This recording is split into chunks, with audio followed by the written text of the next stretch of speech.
లూకా సువార్త 10వ అధ్యాయము. లూకా సువార్త 10వ అధ్యాయము 25వ వచనము నుండి 28వ వచనం వరకు మార్చి చదువుకుందాం. లూకా సువార్త అధ్యాయము 10 వచనాలు 25 నుండి 28 వరకు మార్చి చదువుకుందాం. మీ దగ్గర ఉన్న బైబిళ్ళు తీయండి, అందరము మార్చి చదువుకుందాం. ఇదిగో, ఒకప్పుడు ధర్మశాస్త్రోపదేశకుడు లేచి, బోధకుడా, నిత్య జీవమునకు వారసుడగుటకు నేనేమి చేయవలనని ఆయనను శోధించుచు అడిగెను. నీవేం చదువుచున్నావని అతన్ని అడగగా, అతడు, నీ దేవుడైన ప్రభువును నీ పూర్ణ హృదయముతోనూ, నీ పూర్ణ మనస్సుతోనూ, నీ పూర్ణ శక్తితోనూ, నీ పూర్ణ వివేకముతోనూ ప్రేమింపవలెననియు, నిన్ను వలె నీ పొరుగు అన్ని ప్రేమింపవలెననియు వ్రాయబడి ఉన్నదని చెప్పాను. అందరం కలిసి చదువుకుందాం. అందుకు ఆయన, నీవు సరిగా ఉత్తరం ఇస్తే అలాగూ చేయము, అప్పుడు జీవించదవని అతనితో చెప్పాను. చిన్న ప్రార్థన చేసుకుందాం సహాయం నిమిత్తమే. పరిశుద్ధుడైన మా తండ్రి, చదువుబడిన లేఖన భాగమును ధ్యానించుకునబోచున్నాం. వినగల చెవులు మాకు అనుగ్రహించండి, గ్రహించగలి అర్థం చేసుకునే హృదయాన్ని మాకు దయచేయండి. ఈ విషయమై మీ పరిశుద్ధాత్మ అభిషేకమును మేము కోరుకుంటున్నాం. నీ వాక్యపు వెలుగులో మా హృదయాలను పరీక్షించుకోవటానికి, సరిచేసుకోవటానికి, నీ ప్రణాళికలో మేము ఇమడటానికి సహాయం చేయండి. నీ ప్రణాళిక చొప్పున నడుచుకొనుటకు కావలసిన సామర్థ్యము, బలము, శక్తి, నీ ఆత్మాభిషేకం మా పైన మెండుగా ఉంచు. మా ప్రతి విధమైన అవసరతలు చూస్తూ ఉన్న దేవుడు, మీకు అన్నీ తెలుసు ప్రభువా. మా అవసరతలన్నీ కూడా నీ కృపలో నుండి, నీ వాక్యపు వెలుగులో తీర్చుము, సహాయం చేయము, మమ్మల్ని తృప్తిపరచుము, మహిమ పొందమని, నీ సారూప్యతలో ఎదుగుటకు మాకు సహాయం చేయమని సమస్త ఘనత, మహిమ, ప్రభావములు మీకే ఆరోపిస్తూ యేసునామములో స్తుతించి ప్రార్థిస్తున్నాము తండ్రి, ఆమెన్. నిత్య జీవమునకు వారసుడనగుటకు నేనేమి చేయవలెను? నిత్య జీవము అంటే ఏంటి? నిత్య ప్లస్ జీవము, నిత్య జీవము, దాంట్లోనే ఉంది అర్థం. నిత్య అంటే నిత్యము, జీవం అంటే జీవించి ఉండటం. నిత్యము జీవించి ఉండటం. ఎవరైనా ఉన్నారా భూమి మీద అలాగా? ఎవరన్నా చూసారా? ఎన్నో వేల సంవత్సరాల నుండి ఉన్నాడండి ఈయన, పుట్టాడు మళ్ళీ చావలేదు, ఎన్నో వేల సంవత్సరాల నుండి భూమి మీద బతికే ఉన్నాడు అని ఎవరి గురించి విన్నారా? లేదంటే ఎవరు నన్ను చూసారా? మీరు ఎవరిని చూడలేదు కదా. నిత్య జీవము అనే పదము ఇది ఒట్టి మాటలు చెప్పుకోవటానికి కాదు. నిత్యము జీవించి ఉండే జీవితము అని అర్థం. వాస్తవానికి దేవుని యొక్క ప్రణాళిక, మానవుని యొక్క సృష్టిలో దేవుని యొక్క ప్రణాళిక ఉద్దేశం ఏంటంటే, మానవుడు ఎప్పుడూ జీవించి ఉండాలి, ఎప్పుడూ దేవునితో సహవాసం కలిగి ఉండాలి అనేది దేవుని యొక్క ప్రణాళిక ఉన్నది. దేవుని యొక్క ఉద్దేశం అది. ఎప్పుడూ జీవించి ఉండాలి మానవుడు, చచ్చిపోకూడదు. అందుకే దేవుడు కొన్ని జాగ్రత్తలు చెప్పి ఉంచాడు ముందే. ఆదాము హవ్వలతో చెప్పాడు, ఫలానా జోలికి మీరు పోవద్దు, జాగ్రత్తగా ఉండండి. ఈ విధంగా జాగ్రత్తగా ఉంటే మీరు ఎల్లప్పుడూ జీవించి ఉంటారు, ఎల్లప్పుడూ నాతో సహవాసం కలిగి ఉంటారు, ఎల్లప్పుడూ నాతో అంటుకట్టబడి ఉంటారు. మనమందరం కలిసి భోజనం చేయొచ్చు, నిత్యము సహవాసం కలిగి ఉంటాం మనం. ఇది యేసు ప్రభువారు చెప్పింది ఆదాము హవ్వలతో. అయితే ఆదాము హవ్వల టైంలో యేసు ప్రభువారు ఆడున్నాడు అంటారా? భౌతికంగా ఆయన 2000 సంవత్సరాల క్రితం భూమి మీదకి వచ్చారు శరీరధారిగా. పాత నిబంధన గ్రంథములో మనుషులతో ఆయన వ్యవహరించటము, ఆయన మాట్లాడటం, ఇవన్నీ కుమారుడైన యేసుక్రీస్తు ద్వారానే జరిగినాయి. అంటే భౌతికంగా ఆయన అప్పుడు లేడు, ఆత్మస్వరూపిగానే అప్పుడు ఆయన అందరినీ దర్శించాడు. పాత నిబంధనలో ఇశ్రాయేలీయులతో మాట్లాడింది, వారిని నడిపించింది అంతా కూడా కుమారుడైన యేసుక్రీస్తు ప్రభువారే. కాకపోతే భౌతికంగా 2000 సంవత్సరాల క్రితం మన మధ్యకి వచ్చారు. ఆది నుండి కూడా దేవుడు అంటే గుర్తుపెట్టుకోండి, విడదీయమాకండి, దేవుణ్ణి డిసెక్షన్ చేయమాకండి. బైపీసీ వాళ్ళు చేస్తారు కదా, కప్పను కోసి 3-4 భాగాలు చేసేసి దేవుణ్ణి భాగాలు చేయమాకండి. తండ్రి అయిన దేవుడు అప్పుడుండెను, కుమారుడైన దేవుడు కుమారుడు యేసుక్రీస్తు ప్రభువారి శరీరంలో ఉన్నప్పుడు కుమారుడైన దేవుడు ఉండెను, ఇప్పుడు పరిశుద్ధాత్ముడైన దేవుడు ఉన్నాడు. అలా 3 భాగాలు చేయమాకండి. దేవుడు అప్పుడు ఉన్నాడు, ఇప్పుడు ఉన్నాడు, ఎప్పుడూ ఉంటాడు. ఆయన తండ్రి, కుమారుడు, పరిశుద్ధాత్ముడు, వీళ్ళు ముగ్గురు కలిసి దేవుడు అంటే ఈ ముగ్గురు కలిసి ఉన్నోళ్ళని దేవుడు అంటారు. వీళ్ళని విడదీసామనుకోండి, తండ్రిని సపరేట్ చేసి యేసుప్రభు వారి కుమారుడైన దేవుడిని, పరిశుద్ధాత్ముడిని మూడు భాగాలు చేసామనుకో దేవుడిని చంపేసినట్టే లెక్క మనం, అంతే. అందుకే గుర్తుపెట్టుకోండి, దానికి మనమే ఉదాహరణ. మన శరీరం ఉంది, మన లోపల ఆత్మ ఉంది, మన ప్రాణం ఉంది. ఈ 3 కలిసి ఉంటేనే ఇతను బతికి ఉన్న మనిషి, మాట్లాడగలడు, నడవగలడు. ఈ మూడింటిని సపరేట్ చేశాను, ప్రాణాన్ని, శరీరాన్ని, ఆత్మను సపరేట్ చేసి పడేశాను. ఏమంటారు దీన్ని? శవము అంటారు, డెడ్ బాడీ అంటారు, అంతే. అందుకే దేవుడిని చంపమాకండి. దేవుడు ఎప్పుడు కలిసే ఉంటాడు. తండ్రి, కుమారుడు, పరిశుద్ధాత్ముడు, ఈ మానవుడు అనేవాడు ఎలాగా కలిసి ఉన్నాడో, శరీరము, ఆత్మ, ప్రాణము 3 కలిసి ఉన్నాయో, అట్లానే దేవుడు కూడా తండ్రి, కుమారుడు, పరిశుద్ధాత్ముడు ఈ 3 కలిసే ఉంటారు. ఆ 3 కలిసి ఉన్నవానినే దేవుడు అని అంటారు, గుర్తుపెట్టుకోండి. కాబట్టి ఈ దేవుడు, ఆయన యొక్క ప్రణాళిక ఏంటంటే, మానవుని యొక్క సృష్టి ఉద్దేశం ఏంటంటే, నిత్యము జీవించి ఉండి ఆ యొక్క ఏదేను తోటలో, ఆ యొక్క పరలోకములో, పరదైసు ఏదన్నానండి, దేవుడు నివసించే ప్రదేశం, అక్కడ అందరూ కలిసి ఉండాలని, దేవునితో సహవాసం చేయాలని, దేవుని పిల్లలుగా జీవించాలి అనేది ఆయన యొక్క ఉద్దేశం. అంటే దేవుని యొక్క పిల్లలు అంటే మనం చిన్న దేవుళ్ళలాగా, అంటే దేవుని దగ్గర దేవుని పిల్లల్లాగా మనం ఉండాలని ఆయన యొక్క కోరిక, ఇది ఉద్దేశం. అయితే ఏదో ఒక విధంగా సాతానుడు దేవుని యొక్క ఉద్దేశాన్ని భంగపరచుట కొరకు, దేవుని యొక్క ఉద్దేశాన్ని త్రెంచివేయుట కొరకు పన్నాగం పన్నాడు, కుట్ర పన్నాడు. కానీ దేవుడు దాన్ని వెంటనే రిపేర్ చేశాడు. అందుకే ఆదికాండం 3వ అధ్యాయంలో చూసాం, దేవుడు వెంటనే ఆయన ఒక బలి అర్పించి వారి పాపమునంతటిని కూడా తుడిచి వారికి మళ్ళీ వస్త్రాలు ధరింపజేసి వారిని మళ్ళీ తిరిగి పునరుద్ధరించాడు. రిలేషన్, దేవునితో సహవాసాన్ని, దేవునితో వారు అంటుకట్టబట్టాన్ని తిరిగి పునరుద్ధరించాడు దేవుడు, వెంటనే బ్రతికించాడు వాళ్ళకు. అందుకే నిత్య జీవము అంటే దేవునితో అంటుకట్టబడుట అని అర్థం. దేవునికి మరణము లేదు, ఆయన చిరంజీవి అయి ఉన్నాడు. అంటే చిరంజీవి అంటే చిరకాలము జీవించేవాడు అని అర్థం. చిరంజీవి అంటే ఆయన ఎవరు అనుకోమాకండి, మళ్ళీ చిరకాలము జీవించేవాడు ఆయన. దేవుడు ఎల్లప్పుడూ జీవించేవాడు కాబట్టి ఆయనతో కూడా మనము ఎల్లప్పుడూ జీవించాలి అని ఆయన కోరుకుంటున్నాడు. కాబట్టి ఆయన ఆ ప్రణాళిక చేశాడు. అందుకే మనము ఆయనతో కూడా ఎల్లప్పుడూ కలిసి జీవించుట ఎట్లు, ఇది ప్రశ్న. అందుకే ఇక్కడ ఈయన ప్రశ్న అడుగుతున్నాడు, నిత్య జీవమునకు వారసుడనగుటకు నేనేమి చేయవలేను? ఎవరు అడుగుతున్నారు ఈ మాట? చదురాని వ్యక్తి? మోటోడా? కాదు. ఏమని రాసింది పైన? ధర్మశాస్త్ర ఉపదేశకుడు.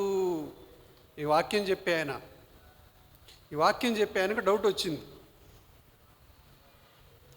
ఈ వాక్యం చెప్పే ఆయన గురించి ఏదో అనుకోమాకండి, నేను పరలోకం నుండి పైనుండి దిగిండి, ఈయనకు అన్నీ తెలుసు అనుకోమాకండి. అందరం ఒకటే మనుషులం, గుర్తుపెట్టుకోండి. ఈ ధర్మశాస్త్ర ఉపదేశకుడు, ఈ ధర్మశాస్త్రాన్ని బోధించేవాడు పండితుడు. పండిత్జీ అంటారు కదా, పండిత్జీ అన్నమాట ఇతను. ఈ పండిత్జీకి డౌట్ వచ్చింది, నిత్య జీవమునకు వారసుడు అవటానికి నేనేం చేయలేదు. డౌట్ రావటం కాదు, శోధిస్తున్నాడు కావాలని దేవుణ్ణి. ఆయనకు తెలుసు, మనసులో పెట్టుకున్నాడు. ఆయనకు తెలుసు నిత్య జీవానికి వారసుడు అవ్వాలంటే ఏం చేయాలో ఆయనకు తెలుసు కూడా యేసు ప్రభుని అసలు ఈయన దగ్గర నుంచి ఏం జవాబు వచ్చిందో చూద్దామని చెప్పి దేవుణ్ణి శోధిస్తూ అడుగుతున్నాడు. అప్పుడు యేసు ప్రభు ఏమంటున్నాడు అతనితో,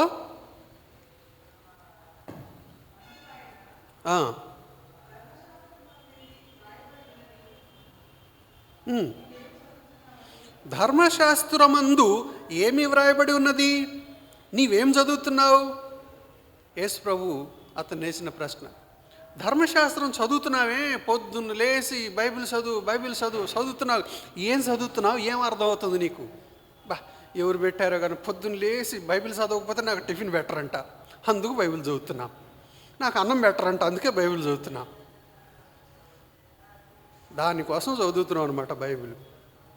ఈయన కూడా మరి అందుకనే యేసుప్రభు అడుగుతున్నాడు, ధర్మశాస్త్రం అందు ఏమి వ్రాయబడి ఉన్నది, నీవు ఏమి చదువుతున్నావు అని అడుగగా అతడిచ్చిన సమాధానం కరెక్ట్గా ఇచ్చాడు. 10 ఆజ్ఞలు అన్నిటినీ కలిపి నట్షల్గా 2 మాటల్లో చెప్పేశాడు అతను. దేవునికి మానవునికి మధ్య ఉన్న రిలేషన్ ఏంటో తెలియజేసాడు. దేవుడితో మానవుడు ఏ విధంగా ఉండాలి, మానవునికి మధ్య రిలేషన్ ఏ విధంగా ఉండాలి చెప్పేశాడు. వాస్తవానికి ధర్మశాస్త్రంలో ఉన్న 10 ఆజ్ఞలు ఏవైతే ఉన్నాయో ఆ 10 ఆజ్ఞలు దేని గురించి చెప్పబడ్డాయంటే, మానవునికి దేవునికి మధ్య ఉండాల్సిన సంబంధం ఎలాగుండాలి, అలాగే మానవునికి మధ్య ఉండవలసిన సంబంధం ఏ విధంగా ఉండాలి, ఈ రెండింటి గురించి ఆ 10 ఆజ్ఞలు ఉన్నాయి. మంచి పండితుడే ఇతను, మంచి ప్రొఫెసరే, మంచిగానే చెప్పాడు. ఏం చెప్పాడు?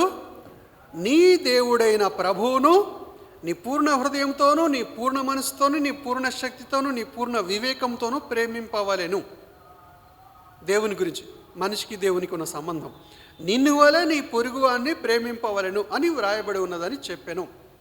చక్కగా చెప్పేశాడు షార్ట్కట్లో. ఏమిటి అక్కడ సారం ఏమిటంటే ప్రేమ. ఈ లోకంలో ఉన్న దోమ అనుకోమాకండి, ఇది ఇక్కడ ఉన్న ప్రేమ, దేవుని ప్రేమ ఇది. కాబట్టి ఇక్కడ యేసు ప్రభు అతనితో ఏమంటున్నాడు 28వ వచనంలో, నీవు సరిగా ఉత్తరం ఇచ్చితివి, అలాగు చేయుము. మంచిగా జవాబిచ్చావు. ఇప్పుడు చేయాల్సింది ఏంటంటే అలాగు చేయుము. నువ్వు చెప్పావు కదా, అది చెప్పిన దాని ప్రకారం చెయ్యి. వచ్చిన తిప్పలు ఇదే. ఇక్కడ చాలామంది ఇలాంటి వాడు ఇక్కడ నించొని చెప్తూ ఉంటుంటాడు కానీ చేయడు.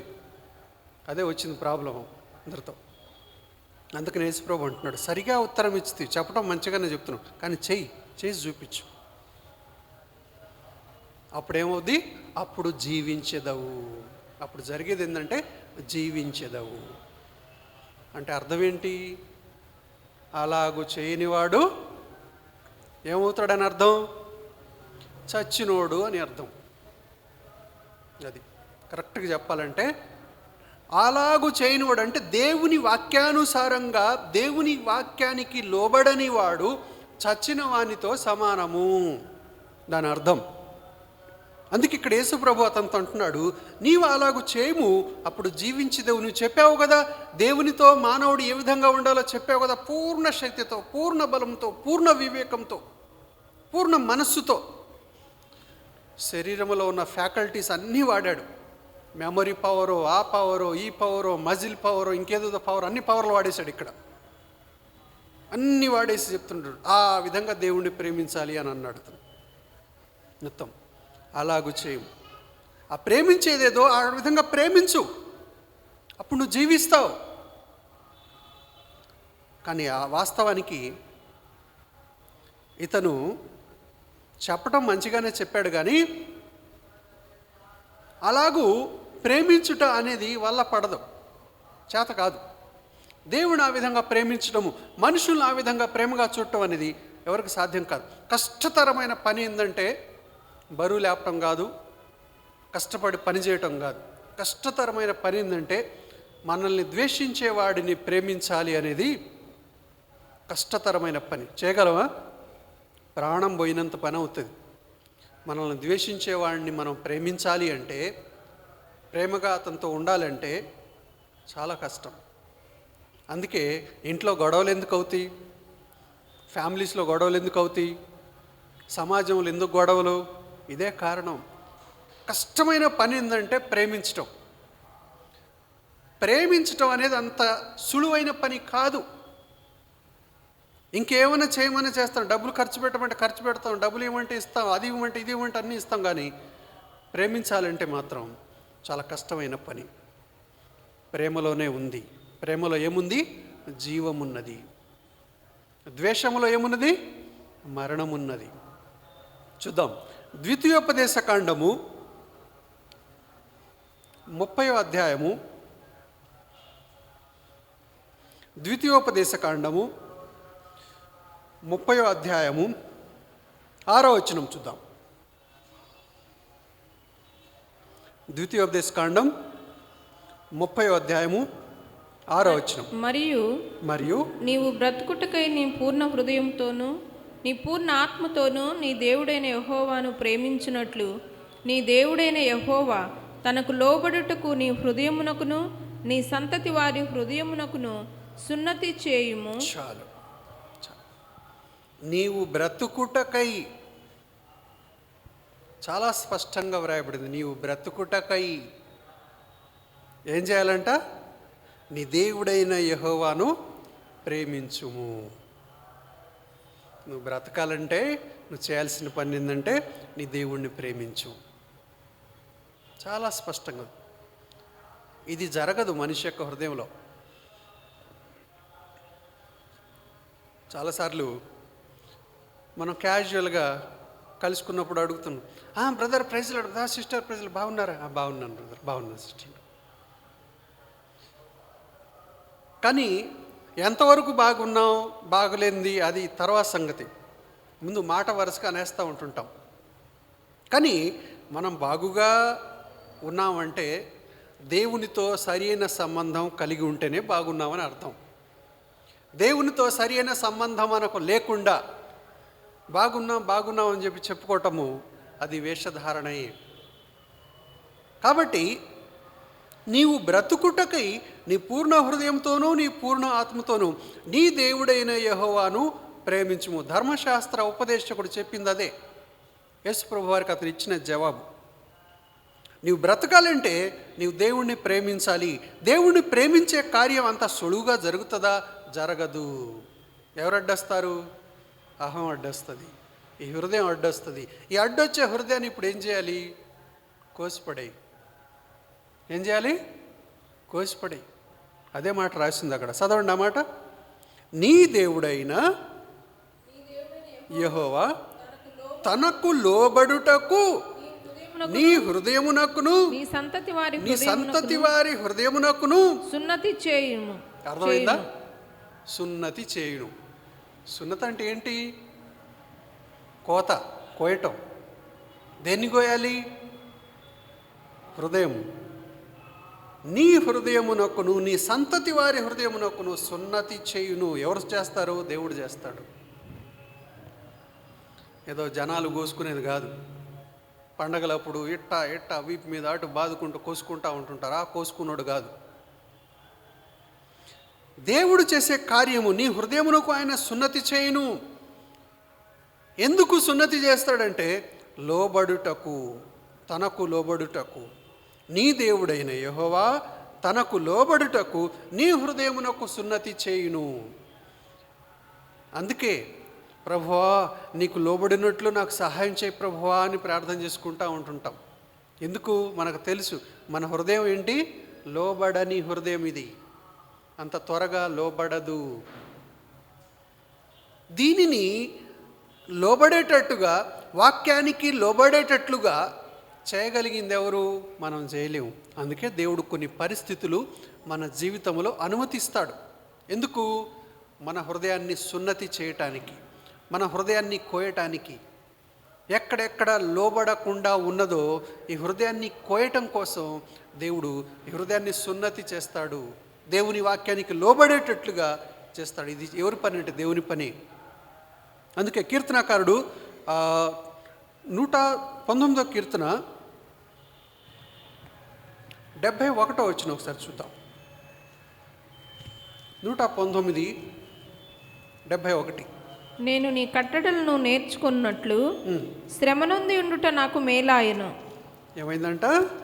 నీ కట్టడలను నేర్చుకొనున్నట్లు శ్రమ నొంది ఉండుట నాకు మేలాయను. నాకు కష్టాలు రావటం మంచిదైంది ప్రభువా నా జీవితంలో. ఎందుకు? నీ కట్టడలు నేర్చుకునేటట్లుగా. నాకు కష్టాలు వచ్చాయి కాబట్టే నీకు లోబడి నీ వాక్యానుసారంగా నేను జీవించటానికి నా హృదయం లోబడ్డది. అదే కష్టాలు రాకపోతే నా హృదయం మాట వినేది కాదు, నా హృదయం లోబడేది కాదు. అందుకని మనం గమనించాలి, మన జీవితంలో ఏదైనా కష్టం వస్తుంది అంటే గుర్తుపెట్టుకోవాలి, దేవుని ప్రణాళిక ఉంటుంది దాంట్లో. ఎందుకు? ఆయనకు మనము లోబడినట్లుగా దేవుడు చేసే సున్నతి అది. ఈ హృదయము లోబడదు కాబట్టి ఈ హృదయము దేవునికి లోబడేటట్లుగా దేవుడు ఈ హృదయానికి విధించే కోత, హృదయ కోత. అది ఏ రూపంలో అయినా ఉండొచ్చు. ఆర్థిక ఇబ్బందులు ఉండొచ్చు, లేదంటే ఆరోగ్యపరమైన అనారోగ్యం ఏదైనా ఉండొచ్చు, లేకుంటే ఇంకా వేరే వేరే సమస్యలు ఏవైనా ఉండొచ్చు. దేవుడు మానవుని యొక్క ఈ హృదయాన్ని, లోబడనొల్లని ఈ హృదయాన్ని, మొండిబారిపోయిన ఈ హృదయాన్ని, క్రొవ్వి ఉన్న ఈ హృదయాన్ని సున్నతి చేయటం కోసం దేవుడు మానవుని యొక్క జీవితంలో అనుమతించే పరిస్థితులు. యాకోబు యొక్క జీవితంలో మనం చూసుకుంటే, యాకోబు నిజంగా దేవుణ్ణి ప్రేమించేవాడుగా ఉంటున్నాడు స్వతహాగానే. చిన్నప్పటి నుంచి యాకోబు యొక్క జీవితం కనుక మనం గమనిస్తే, యాకోబు ఎక్కడ ఉంటాడంటే ఇంట్లోనే ఉండేవాడు యాకోబు. చూద్దాం, ఆదికాండము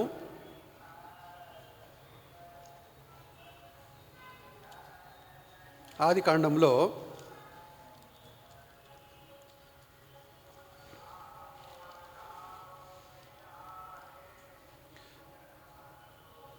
యాకోబు మంచిగా వంట వండటం నేర్చుకునేవాడు.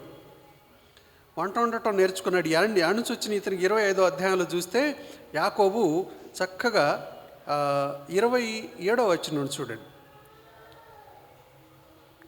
యాకోబు ఆదికాండము 25వ అధ్యాయము 27వ వచనం.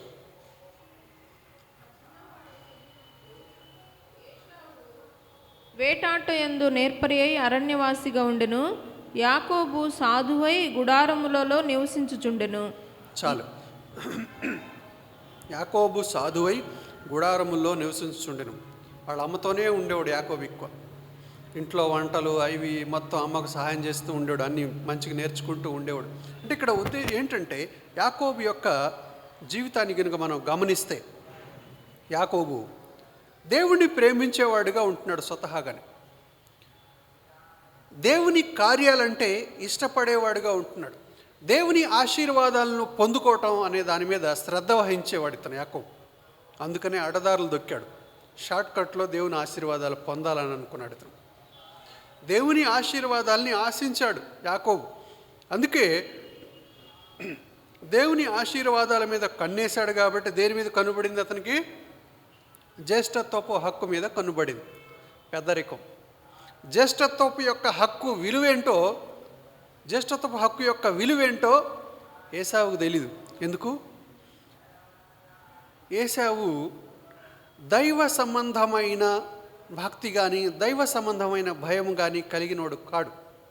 యాకోబు దేవుని భయము కలిగినవాడు, దేవుడంటే ఇష్టపడేవాడు, దేవుని సన్నిధి అంటే ఇష్టపడేవాడు. అందుకే జ్యేష్ఠత్వపు హక్కు యొక్క విలువేంటో, జ్యేష్ఠత్వపు హక్కులో ఉన్న ఆశీర్వాదాలు ఏంటో యాకోబుకు తెలుసు, ఏశావుకు తెలీదు. ఏశావుకు ఆకలి కానీ ఆకలితో చచ్చిపోతున్నా, ఆ జ్యేష్ఠత్వపు హక్కు ఎవడికి కావాలి అని అన్నాడు. సింపుల్గా అమ్మేశాడు. కానీ యాకోబుకు తెలుసు ఆ జ్యేష్ఠత్వపు హక్కు యొక్క విలువ. కాబట్టి దాన్ని సింపుల్గా ఆ చిక్కుడుకాయల కూరెచ్చి కొనేశాడు జ్యేష్ఠత్వపు హక్కుని. కానీ షార్ట్కట్లో దేవుని ఆశీర్వాదాలు అన్నీ స్వతంత్రించుకోవాలనుకున్నాడు.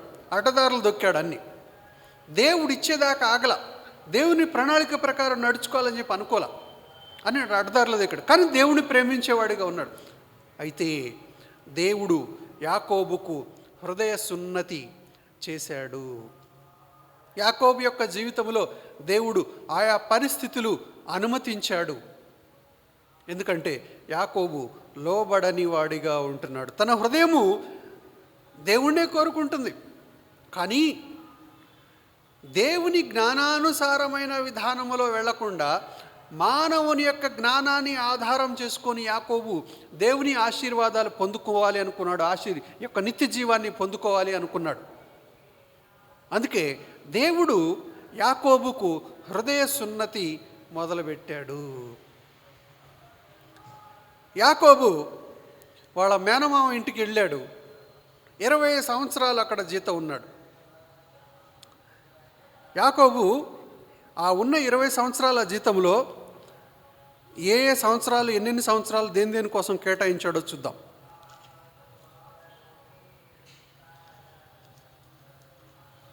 ఆదికాండము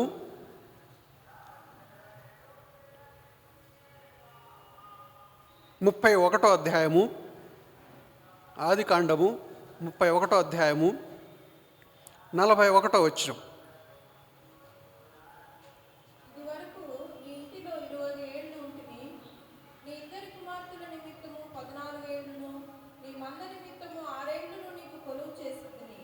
అయినను నీవు నా జీతం 10 మార్లు మార్చుతుంది. చాలు. యాకోబు 20 సంవత్సరాలు వాళ్ళ మేనమామ ఇంట్లో జీతం ఉన్నాడు. ఆ 20 సంవత్సరాల జీతం ఎందుకున్నాడు? రాహేలు కోసం 14 సంవత్సరాలు కష్టపడ్డాడు పాపం. ఆ 14 సంవత్సరాలు పడిన కష్టం అసలు కష్టంలాగే అనిపించలేదంట. 14 సంవత్సరాలు ఎట గడిచిపోయినాయో అని అంటుంది. అసలు గడిచిపోయినట్టే అనిపించలేదంట అతనికి. ఎందుకంటే రాహేలును అంతగా ప్రేమించాడు. దేవుని ప్రణాళికే, కానీ మానవ పద్ధతిలో వెళ్ళాడు. అందుకే దేవుడు యాకోబుకు హృదయ కోత విధించాడు. హృదయ సున్నతి విధించుకుంటూ దేవునికి లోబడేటట్లుగా హృదయము, అలాంటి పరిస్థితులు యాకోబు జీవితంలో దేవుడు కల్పించాడు.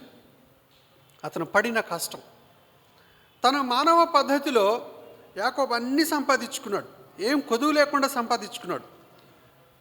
ఇదే ఆదికాండము 30వ అధ్యాయము 43వ వచనం. 30:43.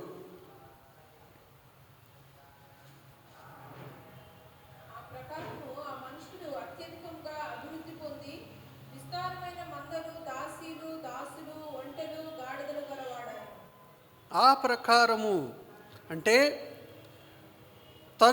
తనకున్న జ్ఞానం అంతా కూడా ఉపయోగించి, తనకున్న తెలివంతా ఉపయోగించి అతను ఆస్తిని సమకూర్చుకున్నాడు, సంతానాన్ని పొందాడు, బిడ్డల్ని పొందాడు, కావలసింది అంతా కూడా పొందుకున్నాడు తక్కువ వయసులోనే యాకోబు.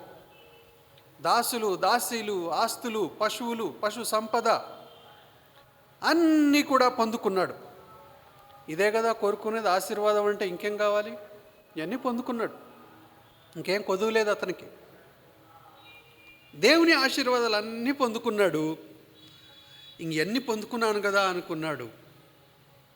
ఇప్పుడు తిరిగి వాళ్ళ తల్లిదండ్రుల ఇంటికి బయలుదేరే సమయంలో తనకు ఒక భయం చుట్టుకుంది. ఇప్పుడు అక్కడ అన్న కత్తి నూరుతా ఉన్నాడు, మా తమ్ముడు ఎప్పుడు వస్తాడా అని చెప్పి. ఎట్లా ఇప్పుడు భయం చుట్టుకుంది. ఇప్పుడు ఒక ఆలోచన వచ్చింది. ఇప్పుడు ఇక్కడ చూస్తేనేమో నాకు మామగారితో పసగట్ల. ఈ మామగారి దగ్గర మా బామర్దులందరూ ఏమంటారు, చూసావా ఒట్టి చేతికర్రతో వచ్చినావు మా ఇంటికి, ఇక్కడ చూడు ఎన్ని పశువులు సంపాదించుకున్నావో, ఎంత ఆస్తిని సంపాదించుకున్నావో, ఇదంతా ఎవరిది, మాది కాదా అని ఆ బామర్దులు రోజు అంటాం. అది వినలేక ఇతను చెవులు మూసుకోవటం. ఇంకా చూసి చూసి చూసి ఇంక ఇక్కడ ఉండలేను, మా తల్లిదండ్రుల ఇంటికి వెళ్ళిపోతా అని చెప్పి బయలుదేరటం మొదలుపెట్టాడు. రాహేల్తో చెప్పడం మొదలుపెట్టాడు, చూసావా మీ వాళ్ళు ఏమంటున్నారో, ఈ ఆస్తి అంతా మాదే కదా అని మీ వాళ్ళు అంటున్నారు, నేను వినలేనివి, పద మన ఇంటికి వెళ్ళిపోదాం, మా ఇంటికి వెళ్ళిపోదాం పద. రాహేల్ కూడా సరే పద బయలుదేరదాం అని. దేవుడు అప్పుడు అన్నాడు, నేను మీకు తోడై ఉంటాను, వెళ్ళు మీ ఇంటికి బయలుదేరు, నేను మీకు తోడై ఉంటాను అన్నాడు. కానీ ఇప్పుడు యాకోబు గుర్తుకొచ్చింది, వాళ్ళ అన్న కత్తి నూరుతా ఉన్నాడు. ఇప్పుడు ఇంటికి పోతే మా అన్న ఎక్కడ చంపుతాడో, మా అన్న నన్ను చంపేస్తే ఈ సంపాదించిన ఆస్తి ఏం గాను, నా పిల్లలు ఏం గాను, నా భార్య ఏం గాను, ఈ సంపాదించిన అన్నీ ఎవనివగును భయం చుట్టుకుంది. ఇప్పుడు ఏం లాభం ఇవన్నీ సంపాదించి? బాగానే షార్ట్ కట్లో అడ్డదారిలో బాగానే సంపాదించుకున్నా, ఆశీర్వాదం ఆశీర్వాదం అని చెప్పి తెగ సంపాదించుకున్నా, బాగానే ఉంది. కానీ ఇప్పుడు మా అన్న నా ప్రాణం తీసేస్తే నా గతి ఏంటి? ఇక్కడ ఉండలేను మామగారింటి దగ్గర, కంపల్సరీ ఇంటికి బయలుదేరి వెళ్ళాల్సిందే. అక్కడ మా అన్న నన్ను బతకనీయుడు, చంపేస్తాడు. ఏంటి ఇప్పుడు పరిస్థితి? దిగులు పట్టుకుంది, ప్రాణభయం పట్టుకుంది. ఇలాంటి పరిస్థితుల్లో నేను ప్రాణం విడిస్తే, చనిపోతే, మా అన్న చేతిలోనే నేను ఒకవేళ చనిపోతే నా గతి ఏమవును? సీదా ఎక్కడికి వెళ్తా? నరకానికే. ఎందుకు? దేవునితోనూ సంబంధం సరిగ్గా లేదు, మనుషులతోనూ సంబంధం సరిగ్గా లేదు నాది. పాపపు బ్రతుకు, మోసపు బ్రతుకు. ఎట్లా ఇప్పుడు? ఇటు చూస్తేనే కావలసిన అన్నీ సంపాదించుకున్నాం, ఆస్తిపాస్తులు, కుటుంబం అన్నీ ఉన్నాయి. ఇప్పుడేంటి పరిస్థితి? ఇప్పుడు తెలిసి వచ్చింది అతనికి ఆశీర్వాదం అంటే ఏంటో. ఆదికాండము 32వ అధ్యాయము 26వ వచనం నుండి చదవండి, 26 నుంచి 29 వరకు. ఆయన తెల్లవారుచున్నది గనుక నన్ను పోనిమ్మనగా, అతడు నీవు నన్ను ఆశీర్వదించితేనే గాని నిన్ను పోనీనను. ఆయన నీ పేరేమని అడుగగా అతడు యాకోబు అని చెప్పెను. అప్పుడు ఆయన, నీవు దేవునితోనూ మనుషులతోనూ పోరాడి గెలిచితివి కనుక ఇక మీదట నీ పేరు ఇశ్రాయేలే గాని యాకోబు అనబడదని చెప్పెను. అప్పుడు యాకోబు, నీ పేరు దయచేసి తెలుపుమనెను. అందుకైన, నీవు ఎందు నిమిత్తము నా పేరు అడుగుతావని చెప్పి అక్కడ అతన్ని ఆశీర్వదించెను. ఇక్కడ నీవు నన్ను ఆశీర్వదించితేనే కానీ నిన్ను పోనీయను అని చెప్పి పోరాడుతూ ఉన్నాడు దేవుని సన్నిధిలో యాకోబు. ఇదేం మాట?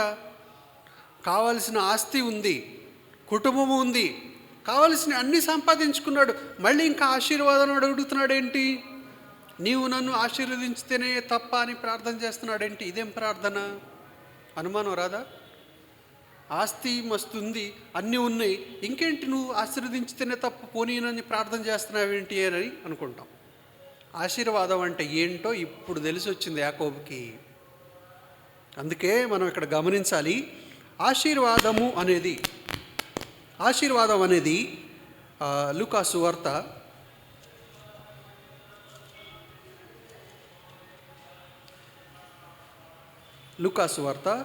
12వ అధ్యాయము 15వ వచనం. ఆశీర్వాదం అంటే ఏంటో యేసు ప్రభువారు ఇక్కడ స్పష్టంగా చెప్తుంటున్నాడు. 12వ అధ్యాయం 15వ వచనం, లూకా 12:15. మరియు ఆయన వారితో, మీరు ఏ విధమైన లోపమునకు ఎడమియ్యక జాగ్రత్త పడుడి. ఒకని కలిమి విస్తరించుట వాని జీవమునకు మూలము కాదనెను. మరియు ఆయన వారితో ఈ ఉపమానం చెప్పెను. చదవండి. ఒక ధనవంతుని భూమి సమృద్ధిగా పండెను. అప్పుడు అతడు, నా పంట సమకూర్చుకుంటూ నాకు స్థలము చాలదు గనుక నేనేమి చేతునని తనలో తాను ఆలోచించుకొని, నేను ఇలాగు చేతును, నా కొట్టు విప్పి వాటికంటే గొప్ప వాటిని కట్టించి అందులో నా ధాన్యమంతటిని, నా ఆస్తిని సమకూర్చుకొని, నా ప్రాణమా నేమైన ఆస్తి నీకు సమకూర్చబడి ఉన్నది, సుఖించుము, తినుము, త్రాగుము, సంతోషించుమని చెప్పుకొందును అనుకొనును. అయితే దేవుడు, వెర్రివాడా, ఈ రాత్రి నీ ప్రాణమును అడుగుచున్నాను, నీవు సిద్ధపరచినవి ఎవని వగునని అతనితో చెప్పెను. దేవుని ఎడల ధనవంతుడు కాక తన కొరకే సమకూర్చుకొనివాడు అలాగునే ఉండునని చెప్పెను. ఇక్కడ ఒకని కలిమి విస్తరించుట వాని జీవమునకు మూలము కాదు అని యేసుప్రభువు వారు స్పష్టంగా సెలవిచ్చారు. ఎందుకంటే ఒక ధనవంతుడు యాకోబులాగా అనుకుంటున్నాడు ఏంటంటే, మంచిగా సంపాదించి గోడౌన్స్లో మంచిగా స్టోర్ చేసుకొని ఏమనుకుంటున్నాడు, తనతో తాను చెప్పుకుంటున్నాడు, నా ప్రాణమా, నీకు కావలసినంత ఆస్తి సంపాదించి పెట్టా, నువ్వు కాలు మీద కాలేసుకొని తిన్నా కూడా తరగని ఆస్తి నీ కోసం సంపాదించి పెట్టా, ఇంకొదివేమీ లేదు, తినుము, త్రాగుము, సుఖించుము అని చెప్పి తన ప్రాణంతో చెప్పుకుంటున్నాడు. యాకోబు పరిస్థితి కూడా అదే. యాకోబు అన్నీ సంపాదించుకున్నాడు, ఏం కొదువు లేదు. కానీ ఇప్పుడు ప్రాణభయం పట్టుకుంది. ప్రాణభయం పట్టుకున్నప్పుడు ఇప్పుడు తెలిసి వస్తుంది ఆశీర్వాదం అంటే ఏంటో. నిత్య జీవము, నేను నిత్య జీవంలోనికి ప్రవేశిస్తానా లేదా? ఇప్పుడు భయం పట్టుకుంది, ఇప్పుడు తెలిసి వస్తుంది. ఇప్పుడు ప్రార్థన చేస్తుంటున్నాడు, నీవు నన్ను ఆశీర్వదించితేనే తప్ప నిన్ను పోనీయను అని అంటున్నాడు. ఆశీర్వాదం అంటే ఏంటి? యేసుప్రభు వారు చెప్పారు, ఒకని కలిమి విస్తరించటం అని జీవమునకు మూలము కాదు. ఆస్తిపాస్తులు పెంపొందించుకొనుట, ఆస్తిపాస్తులు సంపాదించుకుంటా, అది కాదు ఆశీర్వాదం అనేది. దేవుడు ఇస్తాడు, భౌతిక సంబంధమైన అవసరతలు తీర్చబట్టకు కావలసినంత ఇస్తాడు, కానీ అది కాదు ఆశీర్వాదం. ఆశీర్వాదం అంటే ఏంటి? నిత్య జీవము. అందుకనే ధర్మశాస్త్ర ఉపదేశకుడు ఏమంటున్నాడు, నిత్య జీవమునకు వారసుడినగుటకు నేనేం చేయాలి అని అడిగాడు. సమాధానం మళ్ళీ కరెక్ట్గానే చెప్పాడు. కానీ ఆ నిత్య జీవం పొందుకున్నావా అంటే లేదు. ప్రశ్న, క్వశ్చన్ మార్క్. యాకోబు జీవితంలో కూడా అదే, అన్నీ సంపాదించి పెట్టుకున్నాడు, ఆస్తిపాస్తులు అవి ఇవి అన్నీ ఉన్నాయి, కానీ నిత్య జీవము లేదు, అసలైన ఆశీర్వాదం లేదు. ఇప్పుడు తెలిసి వచ్చింది అతనికి, దేవుని ఆశీర్వాదం నాకు లేదు అంటే దేవునితో సరైన సంబంధం లేదు, మానవునితో సరైన సంబంధం లేదు, నిత్య జీవాన్ని నేను ఇంకా పొందుకోలేదు. ఇప్పుడు ప్రయాసపడి ప్రార్థన చేస్తుంటున్నాడు యాకోబు. ఇక్కడ ఇది హృదయ సున్నతి. హృదయ సున్నతి ఇక్కడ జరుగుతుంది యాకోబుకి. పోరాటం ఇక్కడ జరుగుతుంది. దేవునితో పోరాడుతూ ఉన్నాడు, తన హృదయాన్ని సరి చేసుకుంటూ ఉంటున్నాడు. తన హృదయము ఏదైతే దేవునికి లోబడకుండా మొండిబారిపోయి ఉందో, ముద్దుబారిపోయి ఉందో, మదించిపోయి ఉందో, క్రొవ్వి ఉందో, ఇప్పుడు దేవుని దగ్గర తన హృదయాన్ని లోబరుచుకుంటున్నాడు. లోబడేటట్టు ఇప్పుడు దేవుని దగ్గరకు వస్తుంటున్నాడు యాకోబు. అందుకని ప్రియులారా గమనించాలి, మన జీవితంలో కూడా దేవునికి మనము లోబడని వారంగా ఉంటే దేవుడు మన జీవితంలో కొన్ని పరిస్థితులు అనుమతిస్తాడు. అది ఎందుకు అంటే, కీర్తనాకారుడు రాసి ఉన్నట్టుగా, శ్రమ కలుగుట నాకు మేలాయను, ఎందుకు? నీ కట్టడలను నేర్చుకొనున్నట్లు, నీకు నేను లోబడి నడుచుకొనున్నట్లు నా జీవితంలో శ్రమ రావటం నాకు మేలైంది కీర్తనాకారుడు అంటున్నాడు. ఎందుకంటే అక్కడే మానవుని యొక్క హృదయానికి సున్నతి జరుగుతుంది. మానవుని యొక్క హృదయానికి సున్నతి జరిగితే అప్పుడు పర్యవసానంగా జరిగే కార్యం ఏంటి? రిజల్ట్ ఏంటంటే అతడు దేవుణ్ణి ప్రేమిస్తాడు. దేవుణ్ణి ప్రేమించడం అంటే ఊరికనే జరగదు, ఆకర్షణ కలగాలి కదా. దేవునితో మనకు ఆకర్షణ కలగాలి, అప్పుడే దేవుణ్ణి ప్రేమిస్తాం. ఆకర్షణ కలగటం అంటే దేవుని యొక్క పరిశుద్ధత, దేవుని యొక్క ప్రణాళిక మన జీవితంలో ఆయన ఏ విధంగా కలిగి ఉంటున్నాడో, దేవుడు మన పట్ల ఎలాంటి ఆలోచనలు కలిగి ఉంటున్నాడో అవి మనకు తెలిసినప్పుడు, అవి మనం అర్థం చేసుకున్నప్పుడు దేవునితో మనకు ప్రేమ పెరుగుతుంది.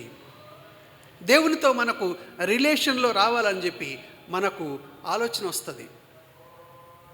దేవునితో సంబంధం కలిగి ఉండాలి, నేను దేవునితో సహవాసం కలిగి ఉండాలి అని చెప్పి దేవునితో మనకున్న సంబంధము అభివృద్ధి పొందటానికి ఇష్టపడతాం. పరిశుద్ధ జీవితాన్ని అప్పుడు ఇష్టపడతాం. దేవుడు మన జీవితం పట్ల కలిగి ఉన్న ప్రణాళిక విషయమై, నిత్య జీవం విషయమై అప్పుడు మనం ఇష్టపడతాం.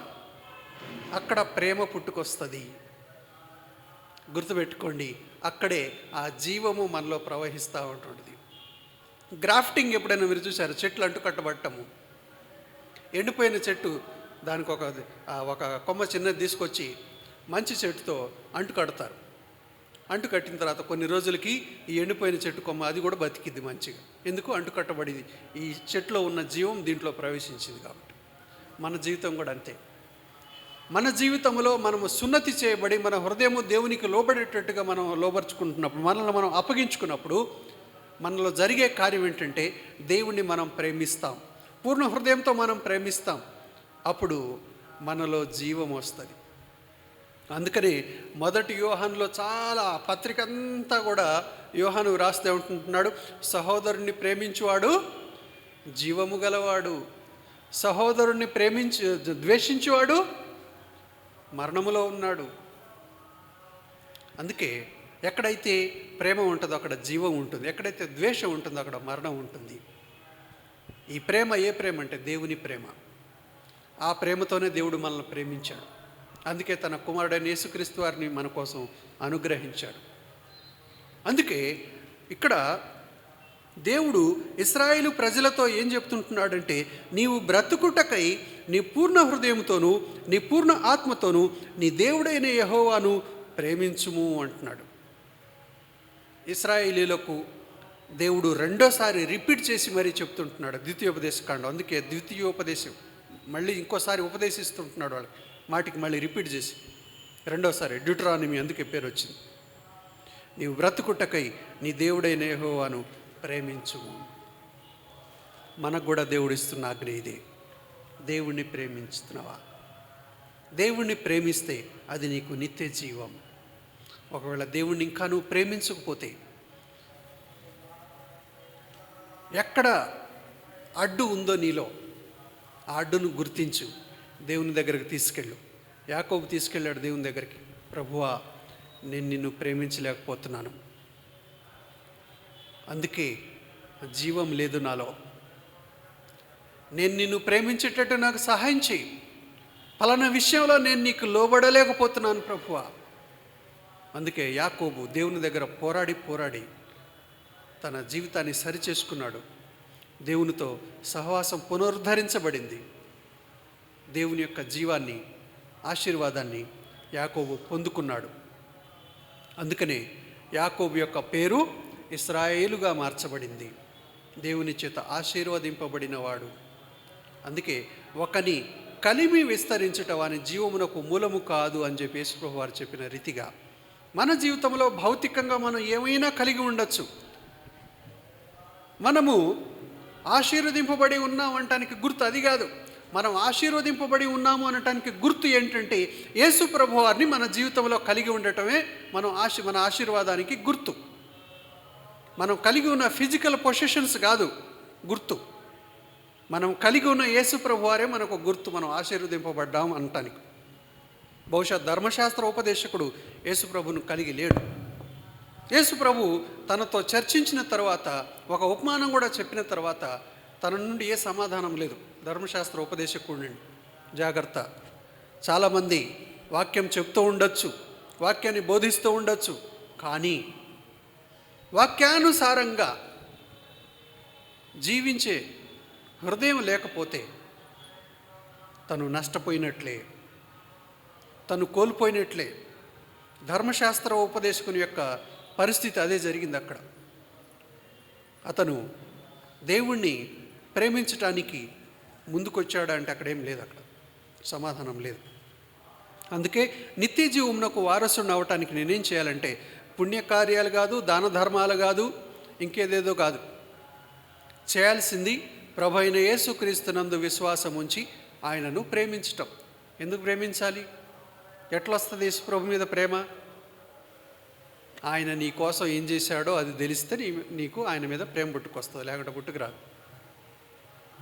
యేసు ప్రభు నీ కోసం చేసిన కార్యం ఏంటో, నీ స్థానంలో ఏ విధంగా ఆయన తను వ్రేలాడాడో, నీ కోసం ఏ విధంగా ప్రత్యామ్నాయంగా చేయబడ్డాడో, సబ్స్టిట్యూట్ అయ్యాడో, అది నువ్వు అక్నాలెడ్జ్ చేసినప్పుడు, గుర్తించినప్పుడు, దాని విలువేంటో నువ్వు గుర్తించినప్పుడు, అప్పుడు యేసు ప్రభు మీద నీకు ప్రేమ పుట్టుకొస్తుంది.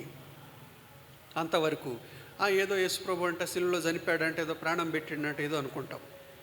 కానీ నీ వ్యక్తిగత జీవితంలో నువ్వు దాన్ని అనుభవించేది ఎప్పుడంటే, అసలు నీ పరిస్థితి ఏంటో, నీ హృదయ స్థితి ఏంటో, ఏ విధంగా నీ హృదయం దేవునికి లోబడకుండా పాపంతో నిండబడి ఉన్నదో అది నువ్వు గుర్తెరిగినప్పుడు, ఆ యొక్క పాపపు హృదయాన్ని తొలగించుకోవటానికి, సున్నతి చేయబడటానికి నువ్వు ఇష్టపడినప్పుడు, దేవుని జీవితంలో వచ్చి ఆయన నీ కోసము సిలువలో ఏ విధంగా నీ పాపానికి ఆయనలో శిక్ష విధించుకున్నాడో అది నువ్వు గుర్తెరిగినప్పుడు, అక్నాలెడ్జ్ చేసినప్పుడు, అక్కడ ప్రేమ బంధము మొదలవుతుంది, నిత్య జీవము నీలో ప్రవేశిస్తుంది. అందుకే యేసుప్రభు, నా మాట విని నన్ను పంపిన వాని యందు విశ్వాసం ఉంచువాడు నిత్య జీవము గలవాడు, తీర్పులో నుండి, ఆ మరణములో నుండి జీవంలోనికి దాటి ఉన్నాడు. అతని మీద దేవుని తీర్పు కూడా లేదు. ఎందుకు? అతను దేవుణ్ణి ప్రేమిస్తున్నాడు కాబట్టి మనం జ్ఞాపకం చేసుకుందాము. నిత్య జీవము మనలో కలగాలి అంటే, నిత్య జీవము మనలో అనుదినము మనం అనుభవించాలంటే, దేవునితో మనకున్న సంబంధము ఎల్లప్పుడూ మనం నిలుపుకొని ఉండాలి, హృదయ సున్నతి చేయబడి ఉండాలి. కాబట్టి మనము బ్రతుకున్నట్లు దేవుణ్ణి ప్రేమించుదాం, మనము బ్రతుకున్నట్లు మనుషులతో ప్రేమ కలిగి ఉందాం, మనము బ్రతుకున్నట్లు దేవునితో ప్రేమ కలిగి ఉందాం, మనుషులతో ప్రేమ కలిగి ఉందాం. ఎందుకంటే ప్రేమలో జీవం ఉన్నది. ఆ ప్రేమ లోకపు ప్రేమ కాదు, ఆ ప్రేమ దేవుని ప్రేమ. అది త్యాగపూరితమైన ప్రేమ, సిలువలో చూపబడిన ప్రేమ, ప్రాణమిచ్చే ప్రేమ, త్యాగం చేసే ప్రేమ. ఆ ప్రేమను మనము కలిగి ఉందాం. యేసు ప్రభువారిని మనం కలిగి ఉంటే అవన్నీ మనలో ఉంటాయి. కాబట్టి ఆ విధంగా అలాంటి జీవితాన్ని మనం కలిగి ఉండినట్లుగా ప్రభు మనకు సహాయం చేయనుగాక. ప్రార్థన చేసుకుందాం. పరిశుద్ధుడైన తండ్రి, మహోన్నతుడైన మా గొప్ప దేవ, నీ అపారమైన ప్రేమను బట్టి మీకు స్తోత్రాలు చెల్లించుకుంటున్నాం. తండ్రి, నీవు బ్రతుకున్నట్లు నీ దేవుడైన యెహోవాను ప్రేమించుము అని మీరు సెలవిచ్చుంటున్నారు. అవును తండ్రి, మేము బ్రతకాలంటే, మేము జీవం కలిగి ఉండాలంటే, నిత్య జీవాన్ని మేము కలిగి ఉండాలంటే మాకు ఒకే ఒక్క మార్గం, వేరే మార్గం లేదు ప్రభువా.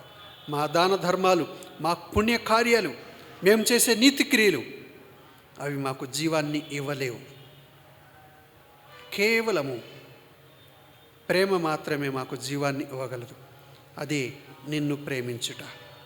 కనుక సహాయం చేయండి.